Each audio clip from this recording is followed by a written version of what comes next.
से express news के नुमाइंदे आसिफ रजा मीर ज्वाइन कर चुके हैं। पहले ताज़ा तरीन सूरत हाल उनसे जान लेते हैं और उसके बाद हम अपना जो बुनियादी सवाल है वो पैनल की तरफ लेके जाएंगे।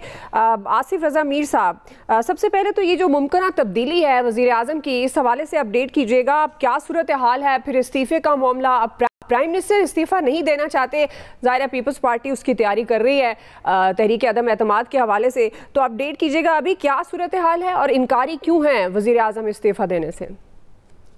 जी बहुत शुक्रिया। इसमें कुछ चीज़ें ऐसी हैं कि जो मैं समझता हूँ कि हमें ज़रा तारीख में जाना पड़ेगा और देखना पड़ेगा कि चौधरी अनवारुल हक जब वज़ीर आज़म बनते हैं तो 48 वोट उनके हाथ में आते हैं। ये आज़ाद कश्मीर की पार्लिमानी तारीख में पहली मरतबा ऐसा हुआ है।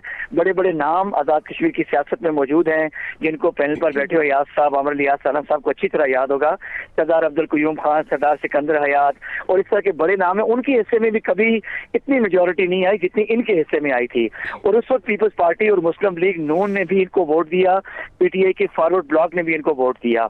इतना भारी मैंडेट लेकर आए और इस अरसे में पीपल्स पार्टी और नून लीग उनके साथ शराकत इक़्तिदार में बराबर की जो है ना वो शरीक रहे। लेकिन अब जब नाकामी हिस्से में आई है और अवामी एक्शन कमेटी के इस एपिसोड के बाद ये आफ्टर शॉक्स हैं, ये सारे के सारे अवामी एक्शन कमेटी के आफ्टर शॉक्स हैं जो आप फील कर रहे हैं और उसके बाद फैसला किया गया जी इनको हटाना है। इससे पहले भी 2-3 मरतबा कोशिश हुई वज़ीर आज़म के खिलाफ अदम एतमाद की पीपल्स पार्टी और मुस्लिम लीग नून की जानिब से, लेकिन किसी सक्सेसर, जो कि हमारे आइन के तहत जब आप अदम एतमाद लाते हैं तो आपको नाम देना पड़ता है कि फला शख्स फला रुकने असम्बली इनके नाम के साथ कि ये वजारत उज़्मा के नेक्स्ट कैंडिडेट होंगे। तो उसमें चूंकि पीपल्स पार्टी के अंदर 3-4 बड़े नाम मौजूद थे, इत्तेफाक नहीं हो सका और इस वक्त भी जो डेड लॉक है, जो सिचुएशन आज की है, पीपल्स पार्टी ने पहले प्राइम मिनिस्टर ने उनको पैगाम दिया था कि आप अदम एतमाद की जहमत ना करें, मैं खुद मुस्तफ़ी हो जाऊंगा।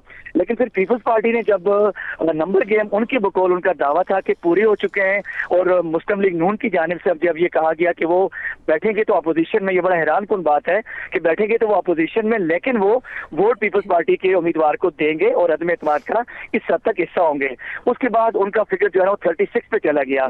लेकिन इसमें जो असल जो अंदर की कहानी है वो ये है कि मुस्लिम लीग नून के चंद अरकान असेंबली जो है अगर पार्टी डिसीजन कर भी देती है अदम एतमाद का तो वो शायद प्राइम मिनिस्टर के खिलाफ वोट ना दें। ये वो बुनियादी बात है कि जिसकी वजह से अभी पीपल्स पार्टी गुमगु कैफियत का शिकार है, क्योंकि जो पीटीआई फॉरवर्ड ब्लॉक के लोग जो जाके फरियाल तालपुर साहिबा से मिले थे और पीपल्स पार्टी की बाकी क़यादत से मिले थे, उस मुलाकात के बाद वो भी मंजर आम से गायब हैं।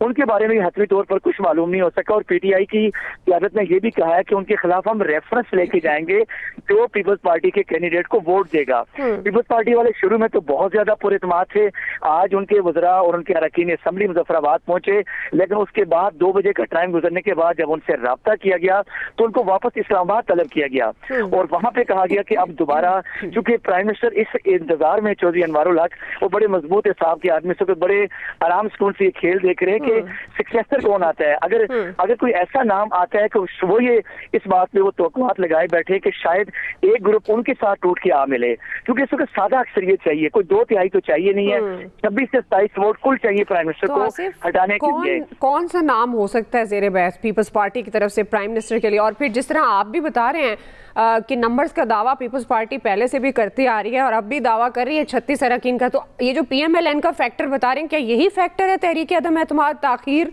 हो रही है पीपल्स पार्टी की तरफ से या कोई और भी है? देखिए, एक तो जो नाम है, 3 बड़े नाम इस वक्त लिए जा रहे हैं। एक चौधरी यासीन जो इस पाकिस्तान पीपल्स पार्टी आज़ाद कश्मीर के सदर हैं, दूसरा नाम चौधरी लतीफ़ अकबर जो स्पीकर कानून साज असेंबली हैं, अगर उनका नाम आता तो उनको पहले स्पीकर के ओहदे से मुस्तफ़ी होना पड़ेगा। और तीसरा जो नाम है वो सरदार याकूब खान जिनका ताल्लुक जो है वो पुंछ डिवीजन से है, साबिक वज़ीर आज़म है। इन 3 के नाम है और पीपल्स पार्टी की ये रवायत भी कोई सरप्राइज भी हो सकता है, इस बात से भी आप इनकार नहीं कर सकते। दूसरा फैक्टर ये है कि मुस्लिम लीग नून की जानिब से गुज़श्ता शब जब ये कहा गया कि वो अदम एतमाद का हिस्सा बनेंगे तो उसके बाद फिर सिचुएशन बहुत हद तक क्लियर हो गई थी कि अब तो मामला 2/3 पे चला गया। हमें आइन में तरमीम के लिए 2/3 चाहिए, सादा अक्सरियत से तो प्राइम मिनिस्टर को आसानी से हटाया जा सकता है। लेकिन जब ये अंदरूनी खाना ये कहानी सामने आई कि मुस्लिम लीग नून के और पीटीआई फॉरवर्ड ब्लॉक के कुछ लोग शायद प्राइम मिनिस्टर के अगेंस्ट ना जाएं, तो इस वजह से पीपल्स पार्टी फिर मोहतात हो गई और ये भी उसमें ये कहा गया कि अगर अदम एतमाद लाते हैं और वो कामयाब नहीं होता तो फिर अगले 6 6 माह तक तो आप अदम एतमाद नहीं ला सकते। वैसे भी ये असम्बली के आखिरी चंद माह चल रहे हैं, आखिरी 8 माह में आपने जुलाई 2026 में जनरल इलेक्शन की तरफ जाना है। आपके चीफ इलेक्शन कमिश्नर मौजूद नहीं है, आपकी इंतखाबी फहरिस्तों का मामला, अभी बहुत सारी चीजें, बहुत सारा काम करने के लिए है, लेकिन अभी वो तमाम उमूर इल्तवा का शिकार है।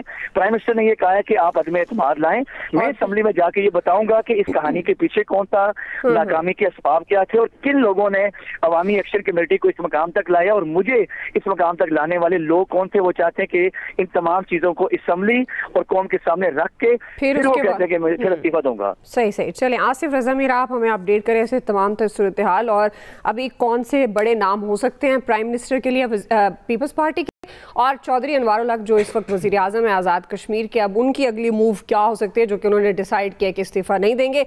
आप हमें अपडेट करें थे। पैनल की तरफ जाएंगे। आमिर साहब, आपसे आगाज़ कर रही हूँ, चूँकि अब नंबर गेम का तो कोई इशू नहीं है, पीपल्स पार्टी खुद क्लेम कर रही है, जिस तरह से नुमाइंदा भी वहाँ से अपडेट कर रहे हैं कि कुछ फॉरवर्ड ब्लॉक जो पाकिस्तान तहरीक इंसाफ से जिनका ताल्लुक, उसके फॉरवर्ड ब्लॉक से जो नुमाइंदगान हैं और कुछ PMLN के जो इसके खिलाफ नहीं जाना चाहते वोटिंग के हवाले से, तो क्या आप समझते हैं यही मसला है? क्योंकि जब पीपल्स पार्टी इतनी कॉन्फिडेंट है तो फिर ताखीर की वजह क्या हो सकती है?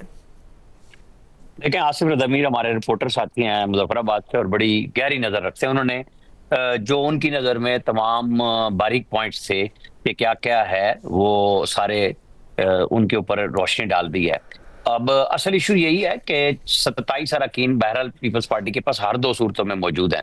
इनको क्योंकि जो 3 नाम उन्होंने गिनवाए, तो चौथा नाम राजा फैसल राठौर, राजा मुमताज हुसैन राठौर साबिक वजीर आजम है, बेनजीर भुट्टो के बड़े करीबी साथी थे, उनके बेटे हैं ये भी कैंडिडेट हैं और इनको जो एक्चुअल हल्के हैं उनकी भी हमायत हासिल है। तो बस ये चीजें तय होनी है।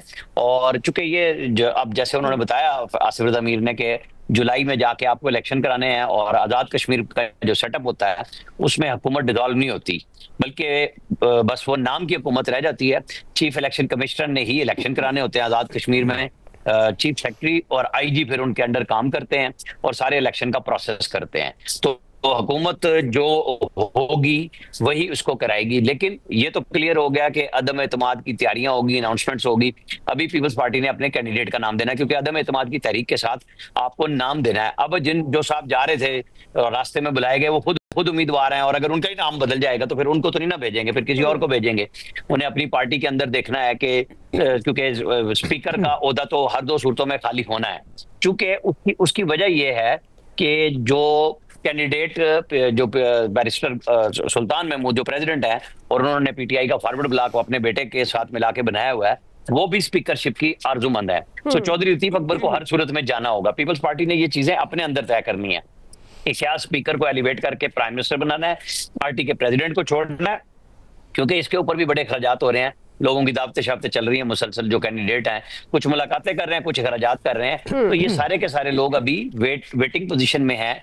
हमें ये देखना है कि किस तरह ये निकालेंगे। लेकिन एक तय है कि अब इन दोनों पार्टियों ने जो 8 अक्टूबर को मामला तय किया था कि इस वजीर आजम के साथ हम नहीं चलेंगे, अगर उसको कोई रोकने की कोशिश करता है, जो कि मेरा नहीं ख्याल कि अब रोक के वो क्या करेंगे लेके, क्योंकि ये अवामी एक्शन कमेटी जिसके बारे में बात हो रही है कि जी उन्होंने वो मुतालबात किए जो हुकूमत की मुअस्सर नुमाइंदगी ना होने पे किए। कल नवीद साहब बेशक कह रहे थे कि पीपल्स पार्टी की नजर इन 30-40 अरब रुपए पे है, लेकिन अगर ये इतने अच्छे हुक्मरान थे तो ये 30-40 अरब रुपए लोगों पे खर्च हो जाने चाहिए थे। ये किसी के खजाने में, वो ज़कात मुनाफा फंड भी एक बड़ा पुराना वहाँ किस्सा चल रहा है आजाद कश्मीर में, कि वहां से लोगों को, बहुत सारे लोगों को उस ज़कात मुनाफा फंड जो सरदार अब्दुल कयूम खान ने ये नई एक जुगाड़ निकाली थी लोगों को मोबिलाइज करने के लिए, कि ज़कात नहीं लेते, ज़कात मुनाफा फंड से लोगों को पैसे बांटते थे। तो या तो आप कहीं बांट रहे होते, कोई खर्च कर रहे होते, क्या कर रहे हैं क्या नहीं कर रहे हैं।